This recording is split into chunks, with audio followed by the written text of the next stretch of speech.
तो चलिए बच्चों, आज आपके सामने हमारी इस एकलव्य टेस्ट सीरीज का टेस्ट नंबर 5 आपके सामने इसके सॉल्यूशंस रखेंगे।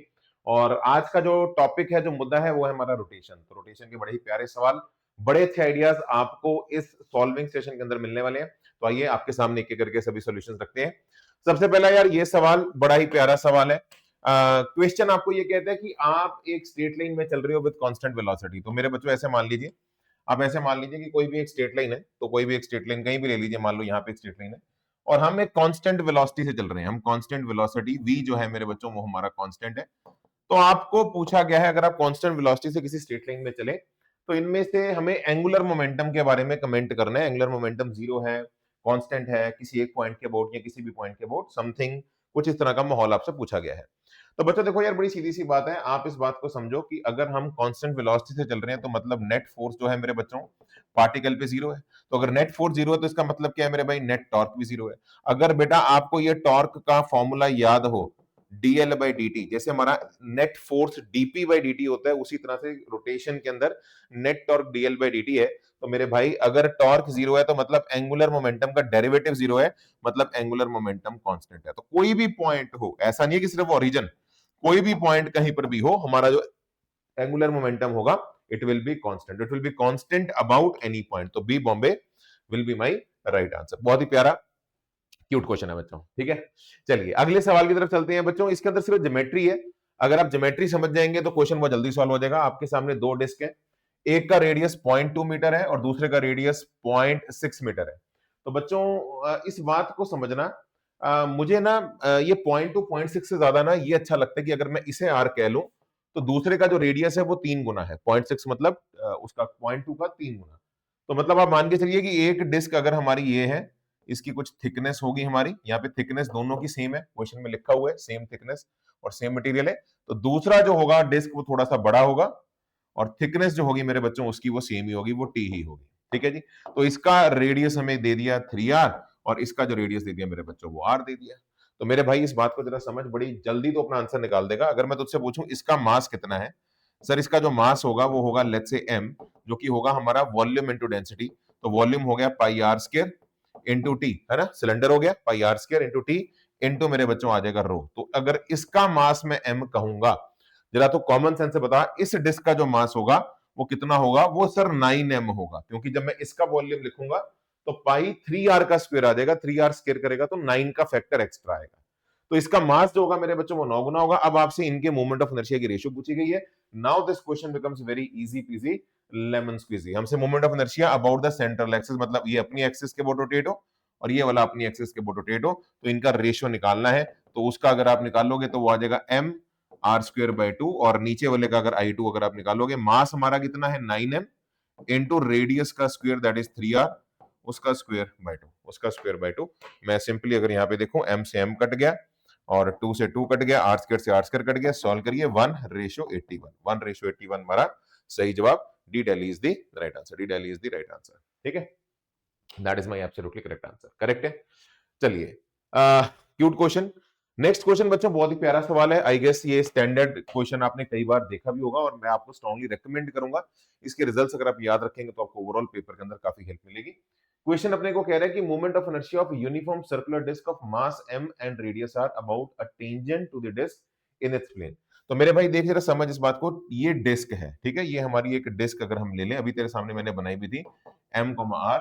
अगर एक्सिस इसके प्लेन के परपेंडिकुलर हो मेरे बच्चों तो मोमेंट ऑफ इनर्शिया का फॉर्मूला होता है m r स्क्वायर बाय 2। तो फॉर्मूला हमारा ये रहता है। अगर हमारा एक्सिस डिस्क के प्लेन में है और सेंटर से पास हो रहा है, प्लेन में है सेंटर से पास हो रहा है, तो हमारा मोमेंट ऑफ इनर्शिया इसका आधा हो जाता है, it becomes mr square by 4, mr square by 4। तो अगर हमारी एक टेंजेंट वो कह रहा है और वो हमारी टेंजेंट जो है वो डिस्क के प्लेन में ही है, मतलब एक टेंजेंट लीजिए और डिस्क के प्लेन में ही है, इसके अबाउट अगर आपको मोमेंट ऑफ इनर्शिया निकालना है I, तो I का फॉर्मूला वो पैरेलल एक्सिस थ्योरम आप यूज करिए, I is equal to I not plus m into D square. I not हमारा ये होगा, बेसिकली जो इस एक्सिस के पैरेलल होगा ये हमारा I नॉट होगा। So it will B mr square by 4, मतलब I नॉट वो होता है, I नॉट वो होता है मेरे बच्चों जो आपका सेंटर ऑफ मास से पास होकर जाए, ठीक है ना। तो आप देखो मेरे बच्चों ये हमारा सेंटर ऑफ मास है और इस एक्सिस के पैरेलल फिर ये वाला एक्सिस होगा जो डायमीटर है बेसिकली। तो आई नॉट वो होता है जो सेंटर ऑफ मास से पास होकर जाए, तो इट विज mr स्क्वायर बाय 4 प्लस मेरे बच्चों m इंटू डी का स्क्वायर इनका आपस में perpendicular distance radius of disc की है प्लस mr²। आप सॉल्व करिए, ये सॉल्व करके 5/4 mr² बन जाएगा, 5/4 mr² बन जाएगा। तो सी इसका सही जवाब है। बच्चों कई बार ना आपसे क्वेश्चन के अंदर ना कई बार टेंजेंट प्लेन के परपेंडिकुलर पूछ ली जाती है, तो उस केस में आंसर हमारा 3/2 mr² आएगा, क्योंकि उस केस में जैसे आप आई नॉट कहेंगे फिर वो mr²/2 होगा, क्योंकि इसके पैरेलल फिर वो परपेंडिकुलर एक्सिस होगा। तो अगर आप यहाँ पे आई नॉट को mr²/2 प्लस mr² करेंगे तो then answer will become 3/2 mr²। तो ये थोड़ा सा ध्यान रख लेना, टेंजेंट दो तरह की हो सकती है, प्लेन के अंदर 5/4 mr², और अगर प्लेन के परपेंडिकुलर तो 3/2 mr²। ठीक है, तो चलिए हमारा आंसर यहाँ पे सी निकल आएगा, इजी पीजी लेमन स्क्वीजी। और ये एक सवाल बेटा हमारे सामने आया है, again moment of inertia of the disc about O dash. तो बेटा देखो ये ओ डैश अगर आप थोड़ी सी भी अकल लगाओ, एक थोड़ा सा बच्चा समझ जाएगा, ये ओ डैश हमारा टेंजेंट है और प्लेन में है, तो this is the tangent in the plane of disc, disc के प्लेन में ये टेंजेंट है। तो भाई बहुत जल्दी आंसर निकल आएगा। देख अगर तो बेटा हमारा एक्सिस प्लेन के परपेंडिकुलर हो डिस्क के, तो आंसर होता है मोमेंट ऑफ इनर्शिया का mr²/2। लेकिन अगर हमारा एक्सिस प्लेन में है और सेंटर से पास हो रहा होता है, तो हमारा मोमेंट ऑफ इनर्शिया का आंसर जो फॉर्मूला होता है, ये सारे स्टैंडर्ड फॉर्मूले होता है हमारा mr²/4।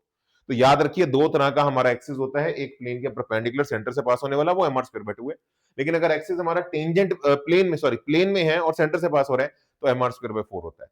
और ये जो है हमारी एक्सिस, ये इसके पैरेलल है, ये वाली जो एक्सिस है मेरे बच्चों ये क्लियर कट दिख रहा है, ये इसके पैरेलल है, इनका आपस में डिस्टेंस हमारा जो है वो r है। तो फॉर्मूला हम लगाते हैं I is equal to I not plus m into D square. I not की वैल्यू मेरे बच्चों है हमारी mr²/4 plus m into D का स्क्वायर, डी मेरा आ रही है, आप सॉल्व करिए, सॉल्व करके आंसर मेरा निकल आएगा 5/4 mr²। So the correct answer of this particular question is this one, 5/4 mr²। आप सॉल्व करें, सॉल्व करके डी ऑप्शन अपना सही आंसर मेरे बच्चों निकल आएगा। ठीक है जी, चलिए ये सवाल करते हैं, बहुत ही शानदार सवाल है, वेरी वेरी गुड क्वेश्चन। बच्चों अगर आपका ये डाउट आ रहा है तो मतलब आप एक जेन्युइन एस्पिरेंट है, ठीक है, एक अच्छे बच्चे का ये डाउट बनता है। ठीक है, तो आइए मैं आपको क्वेश्चन बताता हूं क्या कह रहा है। एक हैवी आयरन बार है जिसका वेट W है और एक एंड जो है उसका स्मूथ ग्राउंड, यहां पे इंपॉर्टेंट शब्द ये है कि स्मूथ ग्राउंड पे रखा गया है। तो अगर ये स्मूथ ना दिया होता बच्चों तो सिचुएशन और हालात आपके बदल जाते हैं। तो इसमें ना बहुत सारे बच्चों की क्वेरीज आ सकती है, मैं आपको बता देता हूं क्या क्या क्वेरीज बनती है। कि सर मान लो ये हमारा एक आयरन का बार है, ये एक आयरन का बार है, और यहाँ पे एक हम प्यारा सा कोई एक आदमी बना देते हैं, ये हमारे आदमी का ये ऐसे करके शोल्डर है जिसके ऊपर इसको ऐसे करके हमने है ना खड़ा किया है, समथिंग लाइक। ठीक है, ये आदमी के शोल्डर पे हमने आयरन बार को रखा गया है। तो यहाँ पे यार ये कहना चाह रहा है कि यार इसका जो वेट है, इस आयरन बार का जो वेट है वो W है, तो W जो होगा वो हमारा, बड़ी लॉजिकल बात होगी, वो हमारा सेंटर ऑफ मास पे लग जाएगा, समथिंग लाइक दैट, है ना, COM पे लगेगा नीचे की तरफ ऑन अ स्मूथ ग्राउंड। तो ग्राउंड जो है मेरे बच्चों ये स्मूथ है, ग्राउंड जो है वो स्मूथ है, मतलब ग्राउंड से फ्रिक्शन नहीं आएगा, ग्राउंड से सिर्फ नॉर्मल रिएक्शन आएगा, let's say N1, let's say normal reaction आएगा N1। तो अब मेरा और ये दूसरा जो है ये आदमी के शोल्डर पे है, दूसरा एंड जो है आदमी के शोल्डर पे है। The bar makes an angle theta, हमें इस एंगल की वैल्यू थीटा गिवन है और आपसे पूछा गया है with horizontal the force experienced by the person. तो बेसिकली यहाँ पे जो फोर्स लगेगी ना, यहाँ पे बेसिकली जो भी फोर्स लगेगी यहाँ से, मान लो एन डैश कह लो आप, मुझे उसकी वैल्यू को निकालना है। तो आमतौर पे तो मेरे बच्चों यहाँ पे जो शोल्डर की फोर्स होगी, बहुत सारे बच्चों के दिमाग में आएगा कि सर ये हमारी बार के परपेंडिकुलर हम लेंगे।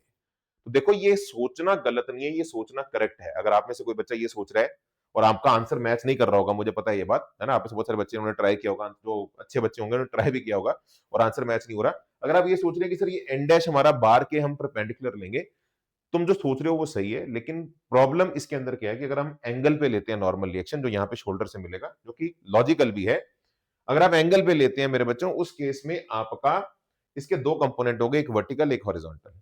अगर मैं हॉरिजॉन्टल कंपोनेंट एग्जिस्ट करवाता हूं तो फिर वो बैलेंस कौन करेगा, क्योंकि ग्राउंड पे फ्रिक्शन नहीं है।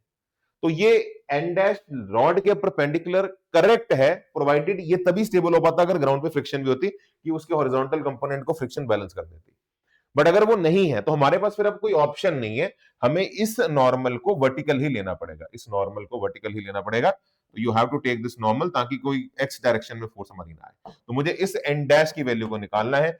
अब आपके लिए ये क्वेश्चन मेरे बच्चों बहुत आसान है, now it is not a big deal. अगर आप थोड़ी सी भी बुद्धि लगाएं, सर ऐसा है कि ये लेंथ जो है मेरे बच्चों ये हमारी L/2 है, हाँ जी विनय सर। तो अगर हम यहाँ पे थोड़ी सी भी बुद्धि लगाएं, देखो इस पॉइंट के अबाउट अगर मैं नेट टॉर्क, क्योंकि स्टेबल इक्विलिब्रियम है, तो मैं नेट टॉर्क को 0 करूंगा, तो इस पॉइंट से इस फोर्स का मैं टॉर्क का फॉर्मूला यूज करने वाला हूं, ये वाला R परपेंडिकुलर इनटू F। तो अगर इस पॉइंट से हम परपेंडिकुलर डिस्टेंस देखें तो ये जो परपेंडिकुलर डिस्टेंस मेरे बच्चों निकल के आ रहा है ये वाला, this is how much, L/2 cos theta, L/2 cos theta. ठीक है जी। तो अगर आप थोड़ी सी भी बुद्धि लगाएं, हमारी ये जो W है, W की जो टॉर्क आएगी, W की जो टॉर्क आएगी, W की जो टॉर्क आएगी वो ये वाली आएगी, it is torque of W। और वो कितनी होगी, it is simply R perpendicular, that is L/2 into cos theta into W, R perpendicular into F। तो perpendicular distance is L/2 cos theta, और जो फोर्स होगी मेरे बच्चों वो हमारी W होगी। ये हमारी बैलेंस होगी, ये हमारी बैलेंस होगी किससे, ये हमारी बैलेंस होगी किससे, नॉर्मल की टॉर्क से। तो अगर आप नॉर्मल का देखो परपेंडिकुलर डिस्टेंस, नॉर्मल का परपेंडिकुलर डिस्टेंस अगर हम देखें इस पॉइंट से, तो कितना आ जाएगा, एल का, ये पूरी लेंथ एल है, एल का कॉस थीटा कंपोनेंट।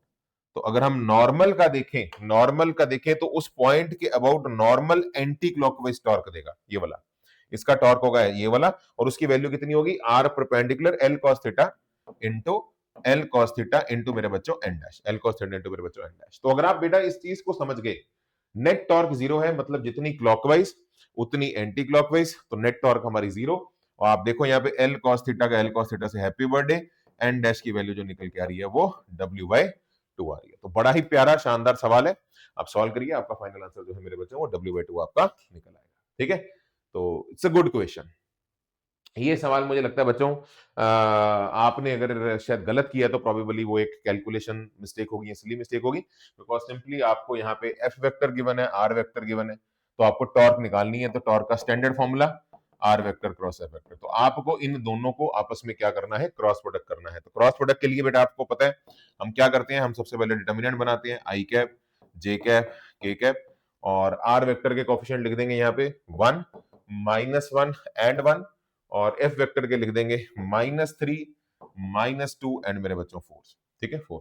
तो अगर मुझे टॉर्क लिखनी है तो टॉर्क लिखने का बहुत सिंपल सा तरीका क्या होता है, देखो अगर मुझे आई कैप का कोफिशिएंट लिखना है, अगर मुझे आई कैप का कोफिशिएंट लिखना है तो आई कैप की कॉलम को ब्लॉक कर लूंगा और क्या करूंगा, this into this minus this into this. तो दिस इंटू दिस करूंगा आएगा -4, -4 में से माइनस करूंगा -2, -4 में से माइनस करूंगा -2, -4 में से माइनस करूंगा -2। अब इसके बाद मेरे बच्चों हम आगे बढ़ेंगे, हम आगे बढ़ेंगे और आगे हम जब जे कैप का कोफिशिएंट लिखते हैं तो उस केस में डिटर्मिनेंट जब हम लिखते हैं तो माइनस साइन लगाते हैं, तो बीच वाला जो होता है वहां पे माइनस साइन आता है। ठीक है, और जे कैप को उसको मैं ब्लॉक कर दूंगा, इसे मैं ब्लॉक कर दूंगा। अब मैं क्या करूंगा, 1 into 4 this into this minus this into this, तो 4 माइनस ऑफ -3, 4 माइनस ऑफ -3 आप करेंगे, ये जे कैप का कोफिशिएंट आ जाएगा। और ऐसे मेरे बच्चों अगर मुझे के कैप का लिखना है तो मैं इसे ब्लॉक कर दूंगा, this into this minus this into this, के कैप को हम ब्लॉक कर देंगे, तो इट इज -2 माइनस ऑफ +3 बनेगा, क्योंकि वो -3 माइनस में माइनस बनेगा, तो ये आपका बन जाएगा -2 में से माइनस किया, इन दोनों का मल्टीप्लीकेशन +3 बन जाएगा, तो ये आपका आ जाएगा के कैप। तो मुद्दे की बात अगर आप यहाँ पे बेटा देखो, -4 + 2 अगर आप देखोगे ये आ जाएगा आपका माइनस, अगर मैं पूरा आपके सामने लिखूं सॉल्व करके, ये टॉर्क कितनी आ रही है, ये अगर आप सॉल्व करें इट इज -2 आई कैप, और ये आ जाएगा +3, -4 बाहर है तो माइनस जे कैप, और ये आ जाएगा -5 के कैप, -5 के कैप, तो -2 आई कैप माइनस जे कैप, है ना। अगर हम यहाँ पे लगाएं, थोड़ी सी मुझे लग रहा है विनय सर ने कुछ कैलकुलेशन मिस्टेक की है, ये बीच वाली शायद मुझे लग रहा है हमारी गलत हुई है, तो एक बार हम दोबारा देख लेते हैं जे कैप को। अगर हम देखें ये आ जाएगा 4 माइनस ऑफ -3, हाँ तो ये हमारा +3 बनेगा ना, हाँ तो सॉरी मैं क्या कर रहा हूँ, +7 और बार ये आ जाएगा, हाँ तो ये -7 आ जाएगा, यस -7 जे कैप। तो -2 आई cap, -7 J cap, -5 K cap, B Bombay is my absolutely correct answer. तो प्रॉपर क्रॉस प्रोडक्ट का सवाल है, मैथमेटिकल क्वेश्चन है आपका। ये सवाल करते हैं, बड़ा ही शानदार सवाल है यार, आई गेस शायद आपको इसकी फिगर को अंडरस्टैंड करने में दिक्कत हो रही होगी, बाकी क्वेश्चन में कुछ भी नहीं है। हमने दो रॉड से एल शेप स्ट्रक्चर बनाया, दो रॉड्स बेटा जो हमने जोड़ी हैं वो कुछ ऐसी जोड़ी हैं, एल शेप स्ट्रक्चर आपने बनाया। तो इस रॉड का भी मास एम लेंथ एल, इस रॉड का भी मास एम लेंथ एल। आपसे पूछा गया है मोमेंट ऑफ इनर्शिया मुझे बताओ about an axis passing through corner हो, तो ये हमारा कॉर्नर है, इसके अबाउट मुझे बताओ मोमेंट ऑफ इनर्शिया जो होगा वो कितना होगा, ये सवाल है, मोटी मोटी बात हमारी ये है। तो बेटा देख, बड़ी सीधी सी बात है, इस रॉड को अगर एंड के अबाउट रोटेट करोगे तो आंसर ml²/3 है, दूसरी रॉड भी अपने एंड के अबाउट ही रोटेट हो रही है, तो इसे इंटू 2 कर दो, तो आंसर निकल के आएगा हमारा 2ml²/3, आंसर निकल के आएगा मेरे से 2ml²/3। सवाल शायद फिगर की अंडरस्टैंडिंग में था, बाकी क्वेश्चन के अंदर मेरे बच्चों कोई दम नहीं है। ठीक है, ये सवाल मुझे बड़ा अच्छा लगा है, वेरी वेरी गुड क्वेश्चन। इसमें बस एक छोटी सी गलती हो सकती है, वो गलती मैं आपको बता देता हूँ। देखो हमारे सामने बेटा क्या है, हमें इस सिस्टम का रेडियस ऑफ गायरेशन निकालना है, और ये तीन रिंग्स हैं, आइडेंटिकल है, ठीक है। तो ये मैं आपको समझाता हूँ, थोड़ी फिगर को बड़ी करते हैं। तो मेरे भाई देख जरा ध्यान से, अगर इस क्वेश्चन को हम देखें, ये वाली जो रिंग है ये अपने इस एक्सिस के अबाउट घूम रही है, ठीक है। ये एक्सिस हमारा, मैं इस एक्सिस को, बेटर है मैं इस एक्सिस को रेड से रिप्रेजेंट करता हूं, ये तो अगर ये इस एक्सिस के अबाउट रोटेट, अब ये एक्सिस इस रिंग के सेंटर से पास हो रहा है और इसके डायमीटर के अलॉन्ग है, तो इसका मोमेंट ऑफ इनर्शिया जो निकल के आएगा पहली रिंग का, वो निकल के कितना आएगा हमारा mr²/2। बेटा अगर एक रिंग, देखो सवाल में आगे बढ़ने से पहले ये बात आप याद रखिए कि अगर एक रिंग के डायमीटर से एक्सिस पास हो तो मोमेंट ऑफ इनर्शिया की वैल्यू होती है mr²/2। देखो अगर सेंटर से और परपेंडिकुलर है तो mr² है, लेकिन अगर प्लेन में है और डायमीटर हो तो mr²/2 है। और अगर मैं यहां पे टेंजेंट बना दूं, बिल्कुल इसके पैरेलल अगर एक टेंजेंट बना दूं, तो मोमेंट ऑफ इनर्शिया मेरे बच्चों बन जाता है हमारा 3/2 mr²। आप पैरेलल एक्सिस थ्योरम लगाएंगे, इसे लिखेंगे I is equal to I not plus m into D square. तो आई नॉट की वैल्यू मेरे बच्चों आ जाएगी mr²/2 और प्लस m इंटू डी हमारा यहाँ पे r के बराबर है, तो वो प्लस mr² करोगे तो वो 3/2 mr² बन जाएगा। तो हमारा ये जो एक्सिस जो होगा, जो उस रिंग के टेंजेंट हो, है ना, तो वो हमारा जो होगा वो 3/2 mr² होगा। तो यहाँ पे अगर आप देखेंगे, हमारा ये वाला जो रिंग है इसका मोमेंट ऑफ इनर्शिया आ जाएगा mr²/2, और ये वाला जो रिंग है ये इसकी टेंजेंट है, ये रेड एक्सिस इसकी टेंजेंट है, और सिमिलरली उसका भी यही माहौल है। तो इस रिंग का जो आंसर निकल के आएगा वो आएगा हमारा कितना, 3/2 mr² इंटू 2, है ना। जितना इसका होगा उतना ही उसका होगा, ठीक है। तो उसके लिए हम टेंजेंट वाला ये जो फॉर्मूला है इसे यूज करेंगे। तो टोटल मोमेंट ऑफ इनर्शिया मेरे बच्चों अगर आप निकालेंगे, ये आप अब सॉल्व करिएगा, ये आ जाएगा 7/2 mr²। और अगर रेडियस ऑफ गायरेशन निकालना है तो हम उसे किसके बराबर पुट करते हैं, m² के बराबर। अब यही यहां पे गलती होगी, ये m² नहीं होगा, ये 3m² होगा। तो अगर इस पूरे सिस्टम का मास हम देखें तो अब वो 3m बन जाएगा। तो total mass of system into k² हमें करना है, ठीक है। तो m² करके रेडियस ऑफ गायरेशन आपको मिल जाता है। तो आई गेस अब आप सॉल्व करें, ये इससे कट गया और ये 3 हमारा नीचे आ गया, तो k की वैल्यू आप सॉल्व करिए, this comes out to be √7/6r। √7/6r अगर मैं सॉल्व करूं तो मेरा D is the right answer, D daily is the right answer, ठीक है। चलिए, ये सवाल यार बड़ा शानदार सवाल है। मैं इस क्वेश्चन को शुरू करने से पहले एक स्टेटमेंट लिखूंगा, अलर्ट। अलर्ट का मतलब क्या है, ध्यान से सुनिए। जब भी आपके सामने मोमेंट ऑफ इनर्शिया पूछा जाए एक कैविटी प्रॉब्लम में, जो कि इस क्वेश्चन के अंदर हो रहा है, आपके सामने एक सर्कुलर डिस्क है जिसका रेडियस आर है और मास एम है। तो मैं आपको बता देता हूं, तो एक मेरे पास कंप्लीट डिस्क है, ये कंप्लीट डिस्क है, इसका मास एम है, रेडियस आर है, ठीक है जी। हमने इस डिस्क में से एक, हमने डिस्क जिसका रेडियस r/2 है वो रिमूव किया है। तो हमने क्या किया, इस डिस्क में से इतना हिस्सा, r/2 रेडियस जो है बेसिकली, है ना। तो रेडियस r/2 जो है बेसिकली, ये हमारा रेडियस r हो गया। इतना हिस्सा हमने क्या किया, हमने रिमूव किया है। हमने क्या किया विनय सर, रिमूव किया है। और आपसे इस पूरे स्ट्रक्चर का मोमेंट ऑफ इनर्शिया रिमूव करने के बाद सेंटर के अबाउट पूछा गया है। ये सवाल है, मोटी मोटी बात अगर आप देखो यही सवाल है ना, मोमेंट ऑफ इनर्शिया पूछा गया। तो अलर्ट क्या है इस क्वेश्चन को, इन क्वेश्चंस को कैसे आपने मतलब थोड़ा कॉशियसली हैंडल करना है। इसके अंदर अलर्ट की बस एक ही बात है, आप क्वेश्चन को रीड करने से पहले एक बार शांति से देख लीजिए कि ये जो मास m गिवन है ये कौन सा मास है। ये रिमूव करने के पहले का मास है या रिमूव करने के बाद जो बचा ये उसका मास है। देखो जब आप रिमूव कर दोगे तो ये स्ट्रक्चर कुछ ऐसा दिखाई देगा।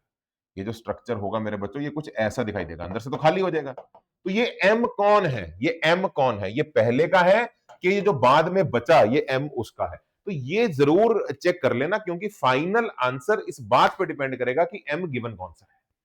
तो यहां पे अगर आप क्वेश्चन रीड करें, ये कह रहा है कि from a uniform circular disc of mass m and radius r a smaller disc is remove. तो मतलब ये जो मास m है ये पहले का है, रिमूव करने से पहले का मास है, ठीक है। तो मतलब ये मास अगर मेरा टोटल m है तो बड़ी सीधी सी बात है बेटा, इतने हिस्से पे जो मास होगा, अगर मैं इस हिस्से के मास को कैलकुलेट करूं कि ये कितना मास, ये वाला कितना मास मैंने जो हटाया ये किसके बराबर होगा, तो मैं यहां लिख भी सकता हूं मास रिमूव्ड किसके बराबर होगा। बेटा बड़ी सीधी सी बात है, देख यार टोटल मास m है, पूरे एरिया पे है m by pi are square, m by pi are square. इसमें से मुझे उतना मास चेक करना है जो इतने एरिया पे आ रहा है, जो इतने एरिया पे आ रहा है। और इसका जो रेडियस है मेरे बच्चों, इसका जो रेडियस है ना, इसका जो रेडियस है वो r बाई 2 है। तो अगर मैं इतने हिस्से पे मास निकाल लूं तो इंटू पाई r बाई 2 का स्क्वायर। मेरी बात आप समझ रहे हो? तो पूरी डिस्क का मास m है, रेडियस r है, तो मास पर यूनिट एरिया आ जाएगा m by pi are square. और मुझे इतने हिस्से पे जो मास आ रहा है ना, इतने इतने एरिया पे जो मास आ रहा है मुझे वो निकालना है। तो इंटू पाई r बाई 2 का स्क्वायर से आप मल्टीप्लाई कर दीजिए। सिंपली मेरे बच्चों, ये पाई से पाई आपका कट गया, आर स्क्वायर से आर स्क्वायर कट गया। आप सॉल्व करिए, सॉल्व करके m बाई 4 आ जाएगा। मतलब मैंने 1/4 मास हटाया है। मतलब इस हिस्से का जो मास होगा वो होगा m माइनस एम बाई 4। ये होगा हमारा 3m/4। मैं वही आपको बता रहा हूं, कई बार क्वेश्चन में जो बचा हुआ होता है उसका मास m गिवन होता है। ठीक है, तो हमें ये चेक करना है ना। अगर मान लो ये m होता तो मैं इसका पूरी डिस्क का मास फिर m प्लस m/4 लेता। तो ये चेक करना इंपॉर्टेंट है कि गिवन कौन सा है। बाकी अब आप क्वेश्चन सॉल्व करिए मेरे बच्चों। तो इन क्वेश्चंस को हम कैसे सॉल्व करते हैं, बड़ा एक सिंपल सा तरीका है कि अगर 5 में से 3 सब्ट्रैक्ट करना है तो हम इसको ऐसे देखेंगे, 5 में से आप -3 ऐड कर दो।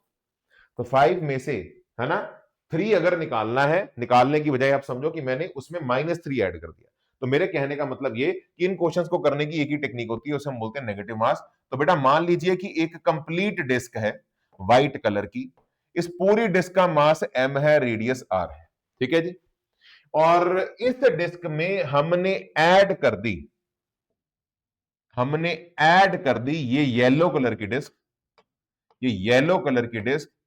और ये जो येलो कलर की डिस्क है इसका मास बस नेगेटिव है, -m/4 और रेडियस r/2। मेरी बात को तो समझ गए? तो रादर देन इस चीज को अगर मैं ऐसे देखूं कि ये कैविटी है, इसको ऐसे देख लेते हैं कि एक पूरी डिस्क है, उसके ऊपर हमने छाप दी एक नेगेटिव डिस्क, तो डेफिनेटली बेटा वहां पे खाली जगह आपकी बन जाएगी। तो ये जो स्ट्रक्चर है ये वाला, ये इसके बराबर।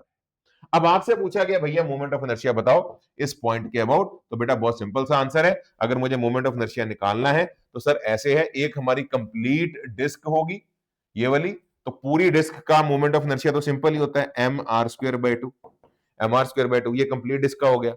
और मुझे ये जो येलो डिस्क है, ये एक्सिस उसके टेंजेंट है, तो मुझे इसके अबाउट मोमेंट ऑफ इनर्शिया निकालना है। तो एक फॉर्मूला आपने सुना होगा, I is equal to I not plus M into D square. अगर हमारा कोई और एक्सिस अगर आ जाए तो सोच के देखो, अगर हमारा एक्सिस इस डिस्क का सेंटर होता, ये वाला रेड कलर का, तो मोमेंट ऑफ इनर्शिया की वैल्यू क्या निकल के आती? mr²/2। तो इसमें हम ऐसे समझते हैं कि हमारा m जो है एक तो नेगेटिव है, m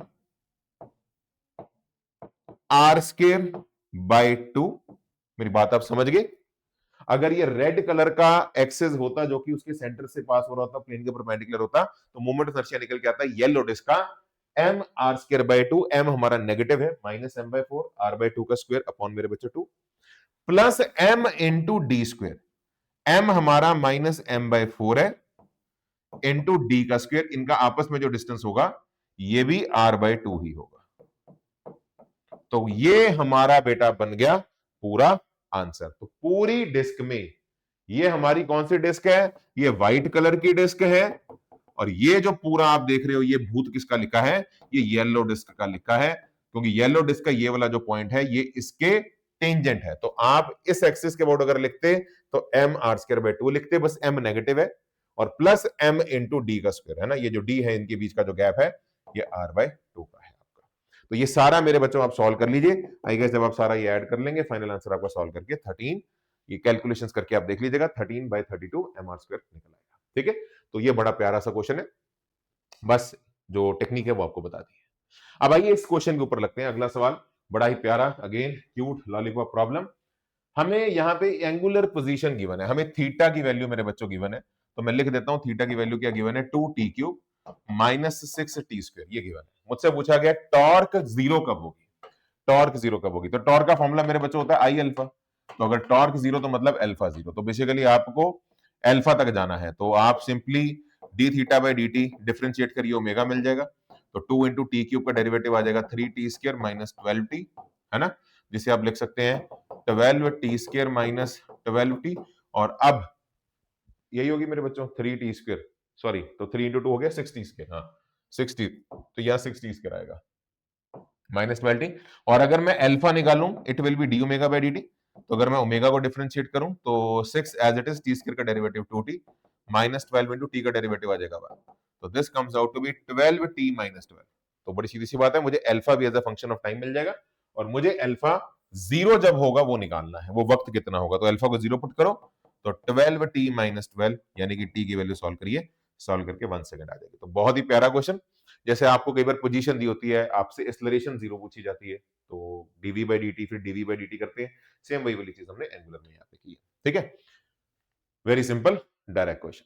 सवाल देखिए, कह रहा है एक मास जब हमारा रोटेट कर रहा है एक फिक्स्ड पॉइंट के अबाउट, एंगुलर मोमेंटम कहां डायरेक्ट होता है। तो बेटा ये बड़ी प्यारी सी बात है, जरा ध्यान से सुनना, कि जब हम सर्कल में मान लो किसी एक प्लेन में रोटेट कर रहे हैं, सर्कल में किसी एक प्लेन में मान लो ये मास m है, ये रोटेट कर रहा है, तो अगर रोटेट करेगा तो डेफिनेटली आप जानते होंगे इसकी जो वेलोसिटी होगी वो टेंजेंट के लॉन्ग होगी। ये हमारा बेटा आर वेक्टर होगा, सेंटर से अगर हम देखें तो ये मेरा आर वेक्टर होगा। तो एंगुलर मोमेंटम कई बार पूछा जाता है कि भैया एंगुलर मोमेंटम किस डायरेक्शन में होगा। तो बच्चों देखो यहाँ एक सिंपल सी बात अगर आपको बताऊं, एंगुलर मोमेंटम जो होता है ना आपका, हम फिगर में ऐसे दिखा देते हैं एंगुलर मोमेंटम, ठीक है, लेकिन एंगुलर मोमेंटम एक्चुअली एक्सिस के लॉन्ग होता है, प्लेन के परपेंडिकुलर। क्योंकि अगर आप सही फॉर्मूला देखें ना एंगुलर मोमेंटम का, तो वो होता है हमारा आर क्रॉस पी, और पी को अगर आप एम वी लिखें तो एम बाहर आ जाएगा, तो आर क्रॉस वी, शॉर्टकट तुमने सुना होगा एमआरवी है ना, एमवीआर, तो एमवीआर नहीं होता, वो वेक्टर फॉर्म में फॉर्मूला होता है एमआर क्रॉस वी। तो यार ये आर वेक्टर है, ये वी वेक्टर है, तो अगर आप यहाँ पे थोड़ा सा मतलब वी वेक्टर को पैरेलली शिफ्ट करो, सोच के देखो, ये मेरा आर वेक्टर है, ठीक है, और वी वेक्टर अगर अगर को पैरेलल शिफ्टिंग ऑफ वेक्टर्स होता है वो अलाउड है, अगर आप शिफ्ट करो, ये वी वेक्टर है, आपस में इनका एंगल 90, तो अगर मैं आर क्रॉस वी करूं तो प्लेन के परपेंडिकुलर, तो याद रखिए एक्सिस के अलोंग, बेसिकली प्लेन के परपेंडिकुलर हमारा एंगुलर मोमेंटम होता है, तो it is along the axis of rotation. ठीक है, तो बहुत ही एक बेसिक डेफिनेशन वाला सवाल है। ओके, ये सवाल मेरे बच्चों अगेन कैविटी प्रॉब्लम है, और मैं फिर एक बार इस क्वेश्चन को शुरू करने से पहले आपको बता दूं, इस क्वेश्चन के अंदर बेटा एक सावधानी आपने बरतनी है और अलर्ट मोड में आ जाना है। अलर्ट मोड क्या है, जरा ध्यान से सुनिए, जब भी किसी एक डिस्क के अंदर एक कैविटी आ जाए, डिस्क के अंदर मतलब आपको कोई कैविटी प्रॉब्लम में मोमेंट ऑफ इनर्शिया कोई पूछ ले, है ना, आपसे क्या पूछे, मोमेंट ऑफ इनर्शिया कोई पूछ ले, तो उस केस में मेरे बच्चों आपने ध्यान देना है कि जो मास हमें क्वेश्चन में गिवन है वो कौन सा मास है, रिमूव करने से पहले का या बाद का। ठीक है, क्योंकि आंसर फिर बदल जाता है। तो हमारे पास यहां पे लिखा है कि एक सर्कुलर डिस्क है, रेडियस आर है, मास उसका 9m है। ठीक है, तो ये जो 9m है इसमें से हमने रिमूव किया, मतलब ये जो 9m है ये बिफोर है, मतलब रिमूव करने से पहले। तो मेरा अर्थ क्या कहने का, मेरा अर्थ ये है कि अगर, ठीक है ना, आप अभी इस सिचुएशन को मत देखिए, आप इस सिचुएशन को देखिए कि अगर हम पूरी डिस्क ले लें, ये पूरी डिस्क ले लें, तो इस कंप्लीट डिस्क का जो मास है वो 9m है, रेडियस इसका r है। ठीक है, तो a disc of radius r and mass 9m, small disc is removed. तो मेरी बात आप समझ गए, ये जो हमने यहां से निकाली है बाद में निकाली है, तो मास हमें बेसिकली ये गिवन है। ठीक है, कंप्लीट डिस्क का मास 9m गिवन है। तो ये इंपॉर्टेंट है, एक बार क्वेश्चन की स्टेटमेंट में देख लो कि रिमूव करने के बाद जो बचा वो 9m है या पहले वाला, यहां पे पहले वाला गिवन है, क्योंकि आंसर बेटा आपका बदल जाता है। ठीक है, तो अब हमें वो ये कह रहा है कि इसमें से, इस डिस्क में से हमने इतना हिस्सा, और ये रेडियस भी हमें गिवन है कितना, r/3, r/3, इतना हिस्सा जो है ये निकाल दिया। ये रेडियस मैं यहां बना देता हूं r/3, और ये जो है हमने क्या किया, यहां से रिमूव कर दिया। ठीक है, ये रिमूव कर दिया। तो पहले चेक करते हैं कितना मास रिमूव हुआ। मास रिमूव्ड जो हुआ पहले वो मेरे बच्चों हम निकालते हैं। तो बस सिंपल सी बात है सर, टोटल मास 9m है, टोटल एरिया πr² है, इतने एरिया पे कितना मास आएगा वो हमें देखना है, into pi of, unitary method मैंने लगाया है, पाई ऑफ r/3 का स्क्वायर। तो ये अगर हम देखें ये हमारा 1/9 ही आ जाएगा, तो ये m के बराबर आ जाएगा, ये m के बराबर आ जाएगा। मतलब मैंने कितना मास निकाला, रिमूव्ड मास कितना है मेरा, जल्दी बोल, 9m से m निकाला, 9m से m बार निकाल के। तो ये जो बचा हुआ है ना, ये जो बचा हुआ तुझे दिख रहा है ये वाला, इसका जो मास है वो 8m है, इसका जो मास है वो 8m है, क्योंकि 9m में से m मैंने बेसिकली बाहर निकाल दिया। तो बचा हुआ जो मास है वो 8m है, और मुझे इस बचे हुए स्ट्रक्चर का, इसका अपने सेंटर के अबाउट मुझे मोमेंट ऑफ इनर्शिया निकालना है, सवाल ये। ठीक है, तो देखो यार, ये क्वेश्चन जो है मेरे बच्चों, ठीक है, आपको करने का एक ही तरीका होता है कि आप इसमें नेगेटिव मास को यूज करते हैं। नेगेटिव मास का मतलब ये है कि यार देखो यार, 9 में से 1 माइनस करने की बजाय मैं 9 में ऐड कर देता हूं -1, आंसर तो 8 ही आएगा, आंसर तो 8 ही आएगा। लेकिन 9 में से 1 निकालने की बजाय समझ लीजिए कि 9 में मैंने -1 डाल दिया। तो इसका मतलब क्या है? इसका मतलब ये है कि मान लीजिए मेरे पास एक कंप्लीट डिस्क है, बस क्वेश्चन खत्म हो गया मेरे बच्चों। कंप्लीट डिस्क है, इस कंप्लीट डिस्क का मास 9m है, रेडियस r है। ठीक है विनय सर, बात आपकी पूरी समझ गए। इस कंप्लीट डिस्क का अपने सेंटर के अबाउट अगर मुझे मोमेंट ऑफ इनर्शिया निकालना है तो आंसर होगा m r²/2, m r²/2। ठीक है, बट मुझे इसका नहीं निकालना, मुझे इस स्ट्रक्चर का निकालना है। तो मैं इसको ऐसे विजुअलाइज करता हूं, इसको नहीं, इसको ऐसे विजुअलाइज करता हूं कि एक कंप्लीट डिस्क है, उसके अंदर मैंने ऐड कर दी ये एक और डिस्क, और इस डिस्क का मास है -m, रेडियस है इसका r/3। तो एक कंप्लीट डिस्क में एक और डिस्क लगा दी जिसका मास -9m है, -m है। तो 9m में -m जोड़ेगा तो बन गया ना तेरा ऑटोमेटिकली ये वाला हिस्सा। यार इस हिस्से पे मास था, नेगेटिव और चिपका दिया तो खाली हो गया ना, वहां पे ऑटोमेटिकली बन गया। मतलब ये जो स्ट्रक्चर है इसे आप विजुअलाइज कर सकते हो as a combination of two disc. एक का मास 9m, दूसरे का मास -m, रेडियस r/3। तो इस डिस्क का मुझे इस पॉइंट के अबाउट मोमेंट ऑफ इनर्शिया निकालना है। तो अब बेटा आपने ना एक फॉर्मूला सुना होगा पैरेलल एक्सिस थ्योरम में, I = I0 plus m into D square. तो ये जो नेगेटिव डिस्क है इसका अपने सेंटर के अबाउट अगर रेड कलर का एक्सिस जो आपको दिख रहा है, मोमेंट ऑफ इनर्शिया कोई आपसे पूछता तो उसकी वैल्यू आप क्या लिखते? उसकी वैल्यू आप लिखते सर m r², रेडियस उसका r/3 है, बाई 2। जल्दी बोलो। ये जो डिस्क है, इस डिस्क का मेरे बंधु अगर मैं रेडियस पूछूं तो रेडियस मेरा कितना है? r/3 है। तो इस डिस्क का अपने सेंटर के अबाउट होता m r²/2, m -m है, r मेरा r/3 है, बाई 2 करता। यस विनय सर। लेकिन मुझे रेड के अबाउट नहीं चाहिए, मुझे इसके अबाउट चाहिए। तो और ये दो एक्सेस आपस में अगर आप देखो एक डिस्टेंस सेपरेटेड है, और वो डिस्टेंस मुझे दिखाई दे रहा है 2r/3, क्योंकि यार ये हमारा r/3 है। मेरे बच्चों आप बात समझ रहे हो? ये जो है हमारा ये r/3 है ना? तो पूरे r, ये पूरा r है, r में r/3 अगर माइनस करूंगा तो ये 2r/3 बन जाएगा। तो प्लस m